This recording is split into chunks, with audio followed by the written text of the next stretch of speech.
Yes. Booger in there. Do I have any booger in there? No, I don't think you'd see it anyway. But. Welcome to On the Mic with Melissa Ebsch. And I have two lovely ladies with me this morning, and I'm going to have them introduce themselves. So I'm going to have you go first. Okay. I'm Ashley Karkinen, an early literacy coach with Menominee ISD.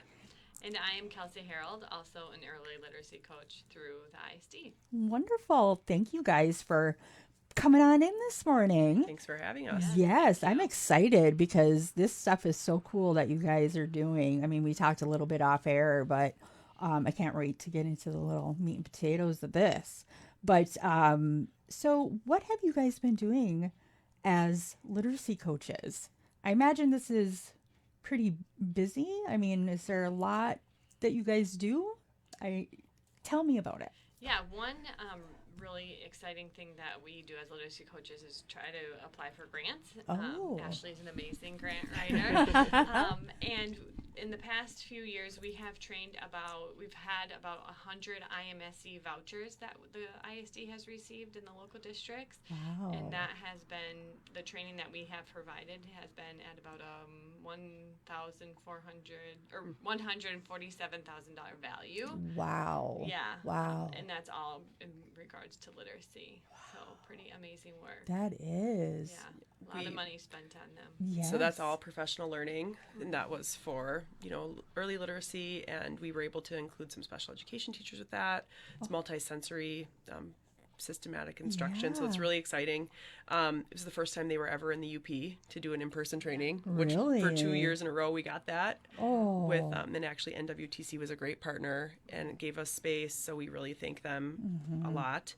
Another grant that we got, we were kind of really deep into grants for a while. Hey, that's good though. Yes. I mean, the state of Michigan had a lot of things available. So another one that we received, we were really pleasantly surprised, was called an Innovative Library Grant. It was $125,000, which was really big.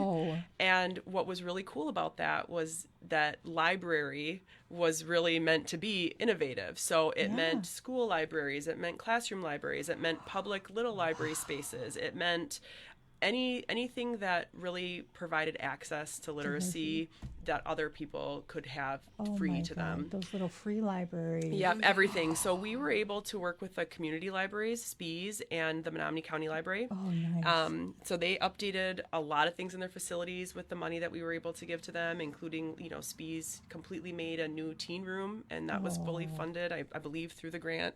A lot of cool activities for the county library as well.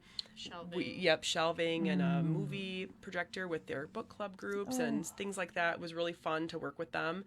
And we were able to provide books for every classroom, K-5, including special education rooms in the entire county. Yeah. So that was about 6,100 books that we put into those classrooms, which was really exciting for us. That's equitable. Probably as many books Four as different I have. districts. Yeah. That's so, awesome. We also, with the Innovative Library Grant, when we everything was settling, we were able to award 5 mini grants to teachers that we had apply. So they were $1,000 each, where they could do things. It was for their classroom library environment. Oh my goodness. So they could get books, but we were providing that. So we wanted them to really branch out. Like, what does your library space need in your room? Do you need comfy seating? Do you need lighting? Do you need bins? Whatever. So we got some really cool applications for that. And so that was across the county as well. And what teacher doesn't want money to put their classroom library, and the other things that we worked on with the Innovative Library Grant was the school libraries. And so Menominee, I work with Menominee and Kelsey works in the county. They were able to get so many cool features, seating and new books, and actually the county libraries really established with your help. North Central actually was able to keep a library. Some smaller school districts are getting away from a school library and just kind of putting it more in the classrooms. And North Central is able to get a whole library situated with some help from some other organizations. So that is wonderful. Really that amazing. breaks my heart to hear that they wouldn't have a library. I know. Thankfully in the county, the Menominee County Library does the bookmobile. Oh, it's still good. Oh, it's amazing. We always had a bookmobile because I graduated from bookmobile Felch. So, we always had a bookmobile. Their bookmobile is amazing too. If you haven't seen it, please reach out to them. They do their events. They come to you. They come to you, and it's incredible. Oh, how wonderful. It's a great service. Yes. It is. Oh, Yeah, so we've had quite a few grants. We've had Lots of money spent. we had one for diverse classroom libraries Oh, I that love teachers it. got to do. They got some professional learning, and then we were able to provide them with a fresh crop of books for their classroom. And then a really cool feature of that grant was that every book that we purchased as a part of the grant for a teacher's classroom library, we matched it. It was a requirement to match to the school Oh, library yeah. as well. Yeah. Oh. So every kid in the school had access to those diverse books, not just those ones of the classroom teachers who participated in the grant, which was really cool. So goodness. everybody got a little bit of the fun there. Oh, that is so cool. Yeah, we've had some really. What was the other one I was just thinking of? Oh yes, and we've applied for some. They're called OER, which that name is escaping me right now. It's open educational resource, which means like the curriculum materials are free, but then it's like contributed to throughout. Think of like Wikipedia, but research based. Yeah. Okay. got So it. it goes through a vetting process, and it's research based, and the idea is to share these materials for free, so that it's not an equity issue of access. Right. So we were able to apply for some grants to support the, they might give you lesson plans, but you still have to buy the texts. Material. Yeah. You have to buy the science materials. You have to do whatever it is. So we were able to get a few of those grants through the ISD as well, and then support local districts in submitting their own applications, so that we could help them support getting those materials that they actually need to implement those open ed resources, which was really exciting. That is. Oh my Yeah. gosh. So much exciting stuff. We're busy. Yes. Oh, you're not just sitting around. Well, maybe writing grants. No. So, what about community connections, or do you still have more stuff that you're doing as coaches? I mean, you guys are doing enough already. Anything more that you want to share? You can tell me. I was just going to say. Right? I was just going to say that we do work in schools full time during the day. Okay. This is like in addition to. In addition to everything else The that you guys are day-to-day is doing. supporting the teachers, who then support the students. Oh wow. From the support of administrators. But this is just kind of the add-on fun stuff That you guys get that to we do. get to do too. Oh my We've gosh. poked our nose in. Yeah. I know how A that little goes. too far. As far as community, I am on the Early Literacy Council with that group. They are also out of the ISD, and they are an amazing group. They do reading adventure nights at Spee's Library. We brought some, and the Menominee County Library, and they brought an event up to North Central too, which was a really new first-time event. So that was great. It was a huge turnout, and that was the other group that supported North Central's library to get up and running. Good. And a whole project. It's beautiful. Books, shelves, rugs, rocking chair. Oh. The software, the like software. that was a huge Okay. lift. Like Yes, putting all the getting them- inventory Yep, in. yep. Imagine getting them Decor. current. Yeah, so they were a huge. They helped make that Oh, project a success. that is wonderful. Yeah, and then another area that we work with is just to keep all the districts connected. Is we have literacy leader meetings. Oh. So title teachers in the building, Okay. or title paras, and administrators and ISD staff are all welcome. We meet once a month. Well, typically once a month, sometimes every other month. Yeah. And just kind of go over how kids are doing, what support are we giving. So give them training on research-based best practices. Yeah. So it's kind of unified across the whole county of the support that these kids are getting. That's awesome. Which makes for an easy transition, because we know kids jump school districts, and it's a very nice, seamless process. We keep kind of ironing out and fine-tuning to just make sure everything is up to snuff. Yeah. So Yeah. that's been really a really nice relationship building that we've created amongst the districts. Yeah, And our definitely. jobs are as a result of a grant in the state of Michigan for literacy, early literacy, read by grade 3, and this dyslexia legislation that has just passed. And so all of that is how we come to be. And so our job is to really make sure that these essential instructional practices are being used in the districts. And so for us having these literacy leader meetings, that's what's really made it possible for us to really get some cohesion with the curriculum and the training. And so Kelsey and I have volunteered to be the sacrificial workhorses of the material management for the districts, because it's a really big lift, and we have small school districts where people wear many hats, and so we're kind of going wherever we can to support better literacy practices for all of the students in our communities. So we've done that, and we've both made our appearances at the school reading nights and helping with like the Title I nights, the community engagement in the local districts to make sure that we're sharing things with parents and that they're getting engaged and involved, which is really what it's all about. Oh, definitely. We have one of the things in Menominee in particular is, the county has the bookmobile, which will come to you. Mm-hmm. And in Menominee, we have access to so many great things, but sometimes, parents work and kids are at daycares in the summer and things like that. And so we have great resources, but sometimes the kids can't get to it. No. So SPEES has been a wonderful partner for us for the last 5 years. I've helped with the local Menominee YMCA, the DAR, and the summer school program, working with them to have busing, to be able to go to summer school.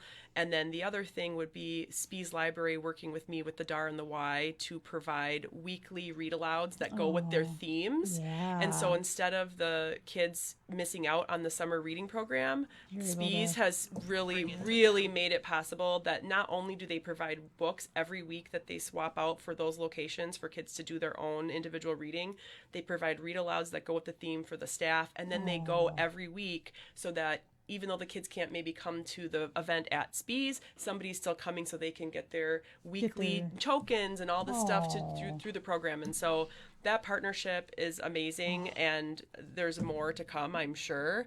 But a lot of those things, we've gotten to get in the mix a little bit, and it's really them who keeps it going, and we're just asking, like, hey, could we make this possible? Yeah, what can we do? We've been able to bring, for the Reading Adventure Nights, literacy components into those, which has been a cool thing too, and have had pretty good feedback too. That is so cool. Trying to kind of dip into wherever we can. And our GSC is a Great Start Collaborative. They've had trainings for parents and daycare providers that they pay them to do. And those have been really cool because they've even reached out to us on that. So like some parents were like, hey, this was really great. Let's get a 2.0. So 2.0 was more about the academic stuff. Like how can we start talking about the alphabet and letter sounds and blah, blah, blah, those types of things. Right. So they've consulted us, and we've been able to provide training for that. We've been able to provide professional learning for our local libraries. So this is all on our after all hours, after dark kind of work, I guess. Yeah, kind of like the free time I have. Yeah. But it's really exciting. And we have kids and of this age, so they benefit and are, They're just always in tow with us. And it's nice to see when they're older, because sometimes, you feel like you're forcing them. At least with some of my kids. I mean, my husband and I have 7 kids. We're empty nesters now, but some of them took to reading. They loved it. Yeah. Others, not so much. And it was like pulling teeth every time you had to, do your weekly reading or daily reading or whatever it was. And so now that they're older, there's about 5 of them that read religiously, and then you have the 2 that... It's a pretty good percent. It is. It is. Well, and I think that what Ashley was saying about the diverse libraries too, like I feel like that's been a really big goal of ours, is we don't want a kid to say, I don't like reading. Like we will find you a book that you will like. Exactly. Yeah. Or a format. And that's been a really big thing. Manga is huge. Well, and like... we have to expand our mind on what is reading and literacy, because we know there's so many different types of literacy, right? And for us, it's not just like having the text that you can read and you enjoy, but like finding a topic that you're interested in, or maybe you actually really like listening to books. Exactly. Or and all of those things are reading, those are separate from literacy development, but literacy for enjoyment, you get it however you can, and it's enriching however you get it. And so whether it's comics or or ebooks or audiobooks podcasts, or whatever it is. All of those things are really fruitful. So I'm like 75% deaf, right?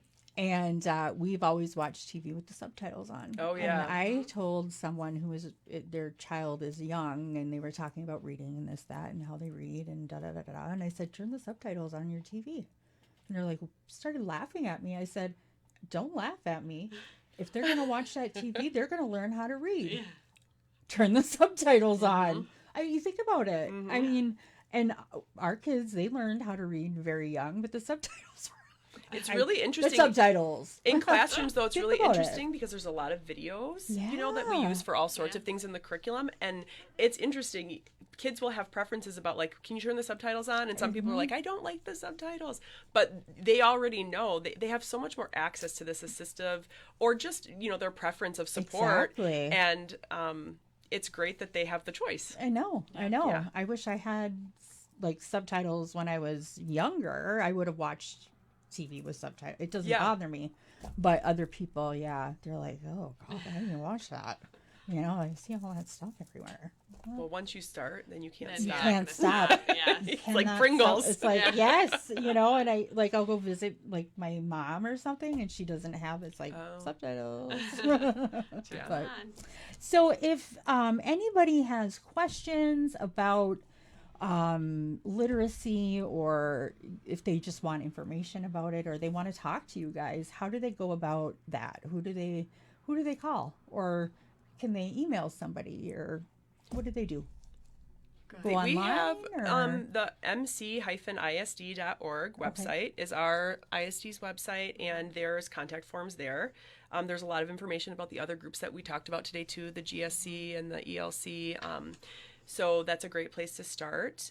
Another thing, if you are interested in the whole, how did we get these literacy coaches and what's the scoop behind that, there is a website called literacyessentials.org, and this has birthed to grade 12 essential practices, activities, videos, free professional learning. The state of Michigan has really, really developed a great research-based and ongoing revision resource for everybody. I mean, we have people who we know are using this internationally. Wow. So it's a that's great wonderful. resource, and that's what is really our backbone and what our mission is, to support those essential instructional practices. So those are two great places to start. All right. Well, wonderful.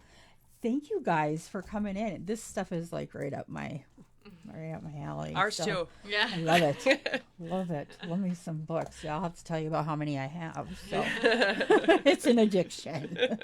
A good one. Yeah. Yes. But thank you. And I invite you back to tell us more of what you guys are up to too. So but we'll talk about that later. So Yeah, we can't wait. I know, right? What's up next for us? Exactly. Yeah, Dun, dun, we dun. are very excited.